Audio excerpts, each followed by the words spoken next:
Hi, I need to tell you about the Moms Moving On membership community. I can't believe you're not a part of it yet. Being a Moms Moving On member means that you have entered a world of all of the best and most useful advice to guide you along on your own moving on journey. Combined with monthly coaching webinars at no extra cost and our private Moms Moving On Facebook group where you can all connect with each other. My Moms Moving On membership community was based out of a need that I had back when I was getting divorced and just couldn't find, but it is the place for lemonade makers.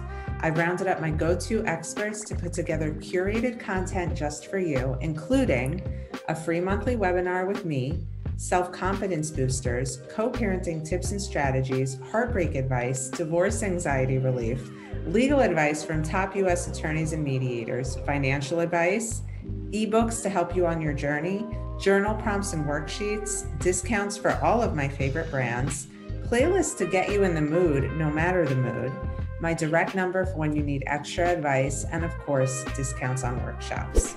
Welcome back to another Moms Moving On. It is mid-January and don't know it, National Divorce Day has passed, but we have now entered peak dating season, which is why I got you, the expert on all things dating. She's a dating coach. She is the founder of the Smart Dating Academy. She's the babe you'll see on the Today Show, on the Steve Harvey Show, all over the news giving expert dating tips. She's Bela Gandhi, and dare I say, she is the Gandhi of finding love again. Hi, Bela. Thank you for being here. Oh, it's so great to be here. Thank you. I love that you're here, and I love that we've connected because I feel like I'm always talking about the timing of things, and timing is everything. And here we are connecting at the start of a new year when everybody is like, okay, this is the year I'm going to find love. It's going to happen. I'm going to do it right. And especially for my audience who is starting to turn the corner of the pain of their divorce and say, I need to be loved again and I need to be loved in the right way. But before we get into all of that, I want to hear how you became Bela Gandhi dating expert. Bela Gandhi dating expert actually has a very non-traditional background to be doing what she's doing. So I actually, my first matchmaking instincts that kind of brewed up were in college when I went to a party and I met a guy there. And I said to him, and it was like that moment in a movie where you zone out and you zone back in. And he's, and I spouted out, you're going to marry my roommate. Who does that? And he was like, who are you? My girlfriend is right over there. And they got married 6 years later. And then I did it again for another roommate and I got myself out of bad dating patterns. I liked being swept off my feet by narcissists and I got dumped on my back enough times where I was like, wow, the common denominator in this is me. And so I put literally like any good nerdy business student, I put a little spreadsheet together to look at the patterns of what was going on. And it all came back to me and who I was choosing. And I got myself out of the narcissist trap, started dating my husband. We had been friends for 6 years. So we'll bookmark that and come back to that. Chemistry developed. We started dating, got married, happily married, 20 years, 2 kids, and started helping all of my friends through it. Had a manufacturing business, sold it. Everybody's do that thing that you helped us to do now that you need a new career. So I started this in 2009, put it down on paper, and I thought maybe I'd do it for a year or 2, but it's been the best decision ever. We've helped thousands of people. That for you, and yeah, and for all of the people who can say, without Bela, I wouldn't be with this person. And that's amazing, but we know it's not just as simple as, hey, find me the right person. It's like you said, uncovering those patterns. You hit the nail on the head, at least for me and probably so many of our listeners with, I love that feeling of being swept off my feet, but life is not a movie and that's not really how it works. And if it feels that grandiose in the beginning, all that grandiosity is going to turn into something else. So how do we uncover those patterns? For those of us who are finding love again or hoping to, what is it that we should be doing? What shouldn't we be doing? How do we really get to the bottom of that without having to create a personal spreadsheet? What you can do, number one, is do your own work, right? You've got to do the inside work first and say to yourself, you know what I said, like I looked in the mirror, I'm like, the common denominator in all of this is me. Yes, I can say I keep attracting jerks, but I'm accepting that. I'm the one accepting the jerk. So what's going on with me. And that is, it's like, what did I want to feel? How did that end up? And doing that work, whether you can do it on your own or you have a therapist or you have a coach to help you work through that so that you emerge out of that tunnel saying, okay, I know what I want to feel in a relationship. I want to feel happy. And I know who I want to attract, and I know what kind of partner I'm going to be. So these are really, this is like the fundamental baseline of what we help people to do through our coaching process. If they haven't, most people have done some sort of work, but we really focus on that work before we launch people into the dating. It's funny. I used to say, and I think I wrote about this once and I don't remember where, that I didn't have a type. Like my exes, you could line them up and physically not find a single like connecting detail. There was the football player, and then there was like the stockbroker, and then there was the guy who couldn't get a job. And one was like tall and jockey, one was skinny and scrawny, one was dark hair, Latin and sexy, one was not. Like nobody, I'm like, oh, I don't have a type. Like I'm an equal opportunity lender here. And then uncovering that years later, it was all the same guy. It was like the same devil in a different outfit type of thing. And it was mind blowing to me to see, like any girl would say, like, why do I pick all the jerks? There's a reason for that. And they're, no matter what they look like, they can all be very much the same underneath. And that brings up like a lot of stuff for me because I've worked so hard to move past that. But how are you helping the women who finally see, oh, okay, it's me? How do you help them past that? Once they see that we help them, we have a whole process in our coaching program called the marriage map, and we help each individual person because it's different based on each person, but really figure out the kind of partner that's going to make you happy. So what I can tell you and I can share with you, if you guys are interested in this and want to try and take a stab at it on your own, is think about the people in your life that make you happiest and write them down and look for the qualities. Why do they make you happy? And it's not my sister Sarah because she's super stylish and she's smart and she's cool. Those aren't the things that make you happy. And start to look at the core of the things that elevate you or make you happy. And that's a really good start for how you want to feel when you're in a relationship, right? These are really incredible turning points because if not, we're like, I do these exercises with women all the time. I'll say, well, who's your dream guy? Oh, he's tall. He's over 6 feet. He's funny. Funny's really important. And I want him to be well-traveled and probably have a master's degree because I do. And these are the things, ladies, that keep you stuck. We're looking for the quantitative instead of the qualitative. Very true. And I think as women, we've been programmed to look for the good on paper guy, which, is what kind of got me into my first marriage. Like he was so good on paper. He was adorable and funny and had a sense of adventure and went to law school and all of these things. And it's like, oh, okay, great. That'll work. We're tricked, especially when we're younger too, right? Like we think that's the ideal and everything else we're just going to have to learn to deal with. And that's what's so beautiful about the second marriage is because you realize that none of that shit matters. It's really about how you feel. 100%. And I always tell people, like, if your picker is broken, and we really help people fix their broken pickers, it's not your fault, right? Number one, like exhale. And so many people that come to us, they're like, my picker's broken and I don't know why, and there's something wrong with me and there's shame. No, evolution to what Michelle just said, right? We're programmed to look for people that are good on paper, right? It's evolution. 200,000 years ago, we wanted as women, the guy who was tall that could go out and kill the buffalo, drag it home, cut it up and feed the village and his 10 wives. And those things are antiquated at this point. We don't need those things, right? But we still want those things. I don't know. I'm 5'3", but what do I want? Someone who's 6 feet. I just want what I want. No, understand you have been programmed for something that you don't need anymore. This is like your appendix, right? It's like, okay, we need it at a certain point. Now it just can cause problems. That dude is your appendix. We just summed up this whole episode. And all he can do is be there and either be benign or become malignant, explode, and cause you sepsis. Oh my God, this is amazing. I hear from women every time I work with them, am I going to die alone? Will I get remarried? And so I always say that the two have nothing to do with each other, but what is with this concept of marriage? Like, how often are you setting women up to just enjoy their life with another person, or does marriage always have to be the bottom line, happily ever after thing? No, half of my clients end up remarrying, half don't, right? And at the end of the day, we're helping people look for, ladies, this is high GHQ. That's our trademark, high and good husband qualities. Now, I use husband interchangeably for long-term committed partner also, if you don't want a husband, because it's just easier and cuter to say GHQ versus GLTPT, whatever it would be. So GHQ is really what you want to be looking for. And whether you want to get married or not it doesn't really matter, but you want to act as if, right? Most of our clients want long-term committed companionship with someone who makes them happy.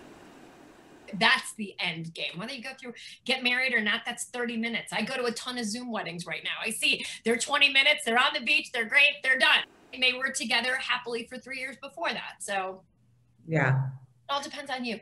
Yeah, it totally does depend on you. And I try to preach like, yes, I'm remarried and yes, it's fantastic, but like I had to make my life fantastic for myself this time around before I allowed somebody to come into that space. And I think it's really important that women understand that, yes, dating is great and dating is exciting and it's a wonderful way to start to get to know yourself and your needs in terms of settling down again. But do you advise women not to jump into that space until they have fully healed and found the confidence within them? Are you able to see that off the bat?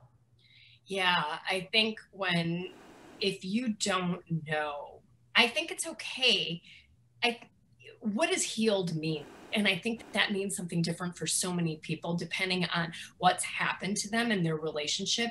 But come in, I think when you're ready, it's if the thought of dating actually excites you and you feel like you have clarity on what went wrong before and what you want this time around. And it doesn't have anything to do with the quantitative good on paper stuff.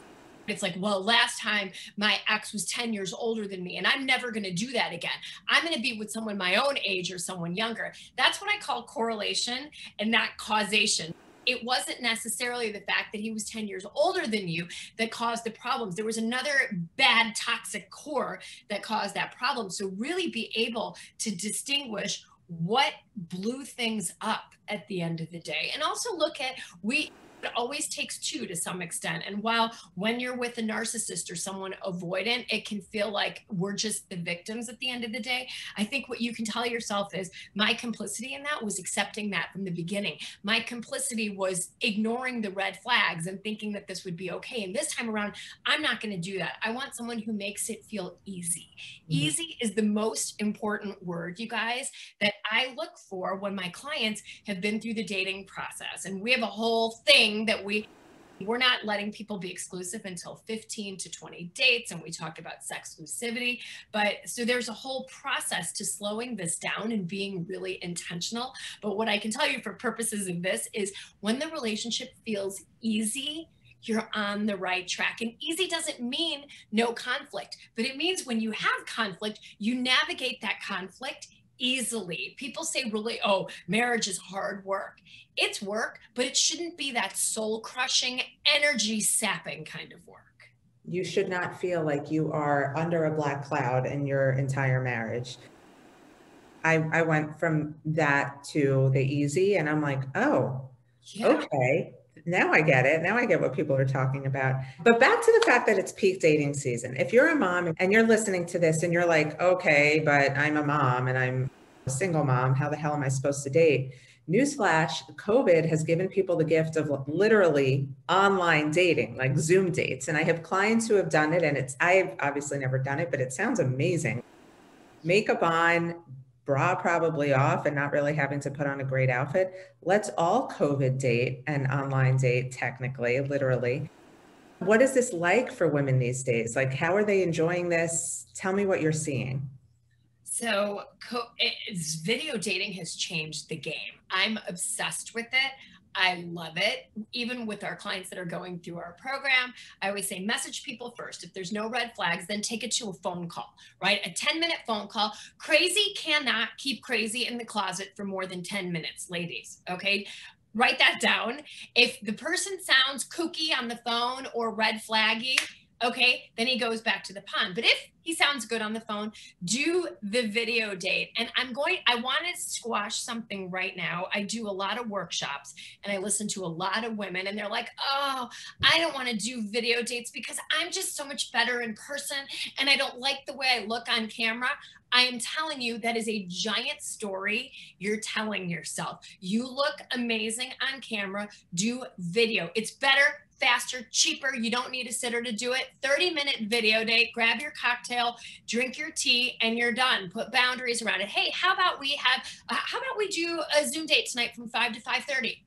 Boundaries. You're done. That's Okay. it. That's how easy it is.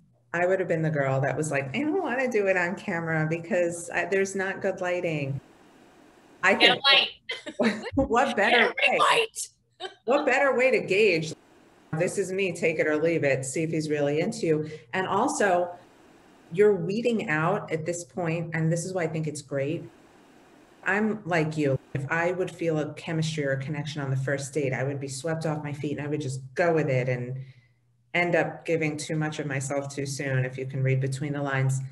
The screen stops you from that. There's no, oh my God, I slept with him on the first date, I feel like an idiot. Or there's no, I can't tell if he only wants me for sex type of thing. So I think that is fantastic.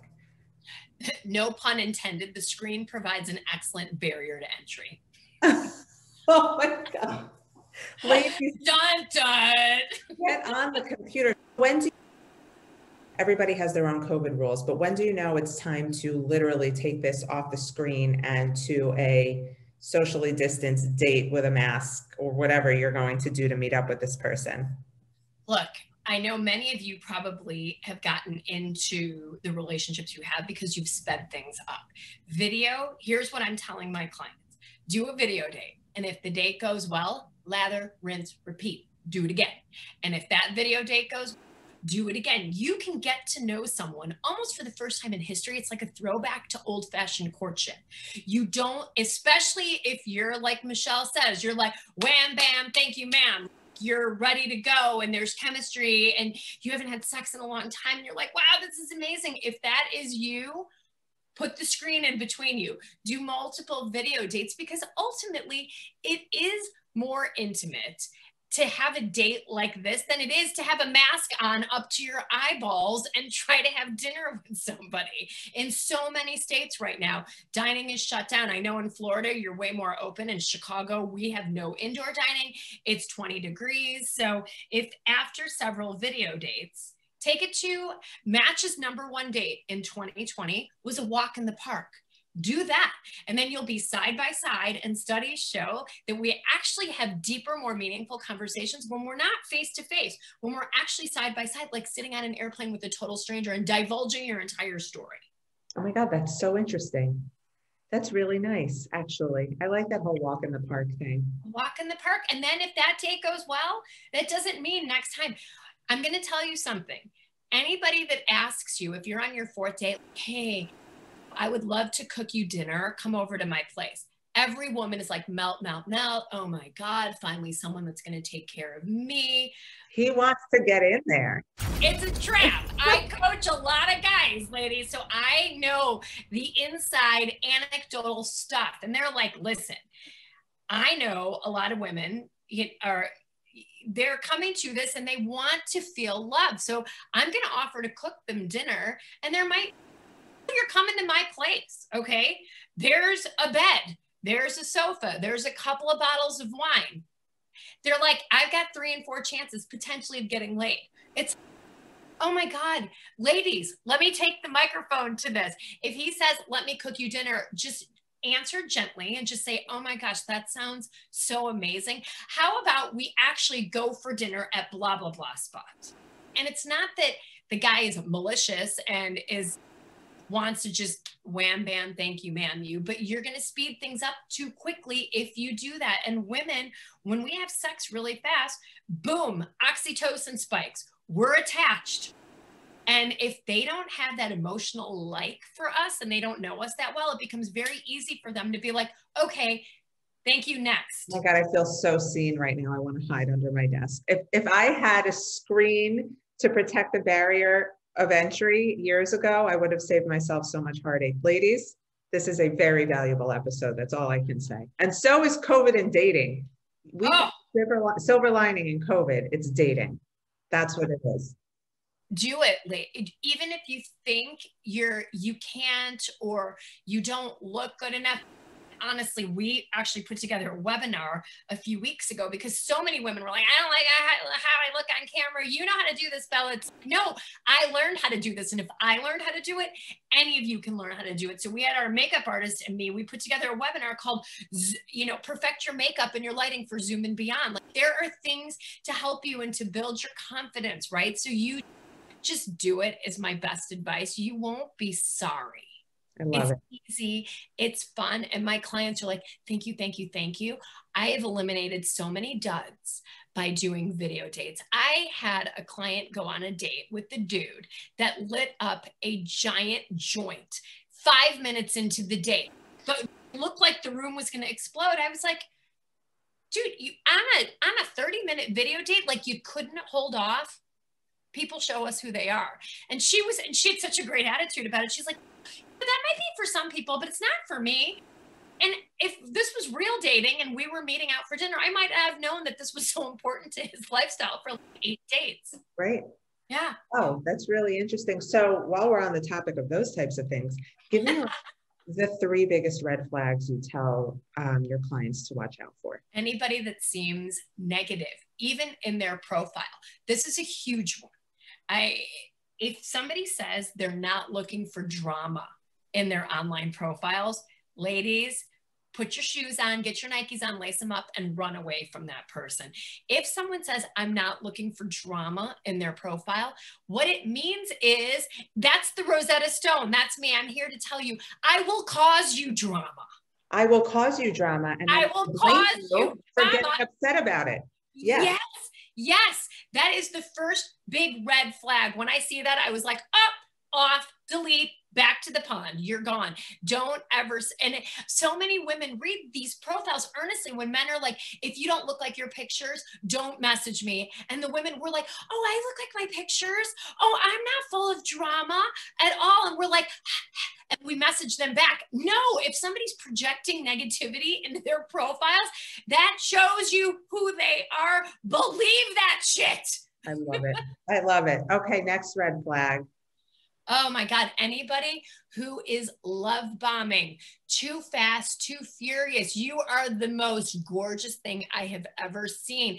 They show up maybe on your first date, giant bouquet of flowers, maybe a beautiful bracelet, and they are trying to woo you and know every little bit about you. And what are you looking for in a relationship, Michelle?